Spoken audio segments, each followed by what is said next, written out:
La louange est à Allah, le Créateur du monde, celui qui existe sans début, sans fin, sans endroit, sans comment et ne dépend pas du temps. Je demande à Allah d'élever les grades de notre maître Mohammed al-Amin, l'honnête, le véridique, celui qui a appelé à la religion de vérité, l'islam, qui est la religion de tous les prophètes, du premier Adam au dernier Mohammed. Chers frères et sœurs, certains demandent « Que doit faire celui qui n'a pas jeûné ?»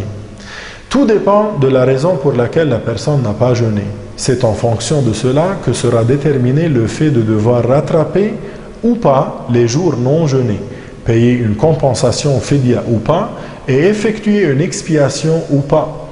Il y a donc 4 cas. 1. Rattrapage uniquement. 2. Rattrapage et compensation. 3. Compensation seule. 4. Rattrapage et expiation.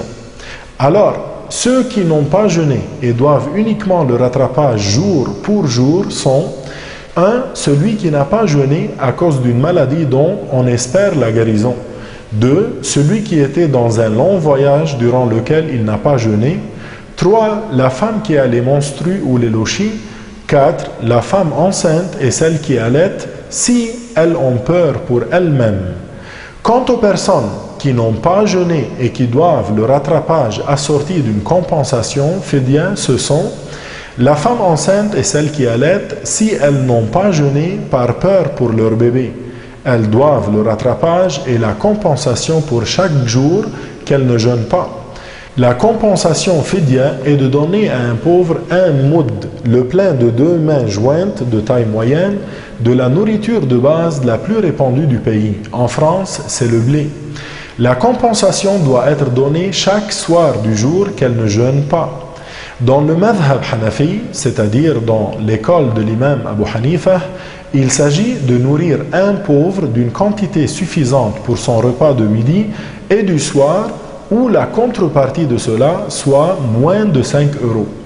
Les personnes n'ayant pas à jeûner ni à rattraper leur journée non jeûnée, mais qui doivent verser une compensation fidya sont le vieillard qui ne supporte pas le jeûne ou qui en serait gravement affecté. 2. Le malade dont on n'espère pas la guérison. Le vieillard et le malade dont on n'espère pas la guérison n'ont pas à jeûner ni à rattraper. Ils doivent la compensation seule, soit un mode de la nourriture de base la plus répandue du pays pour chaque jour qu'ils ne jeûnent pas.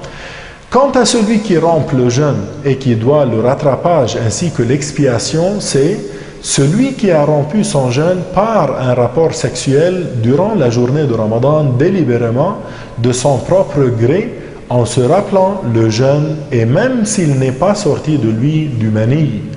Il doit rattraper cette journée qu'il a annulée, tout comme il doit l'expiation définie par la foi. Enfin, sachez que celui qui n'a pas jeûné délibérément durant Ramadan, sans excuse et non à la suite d'un rapport, tombe dans un grand péché. Il doit se repentir et rattraper jour pour jour dès le lendemain de la fête de la fin du jeûne, Eid al-Fitr, connu sous le nom de Al-Eid.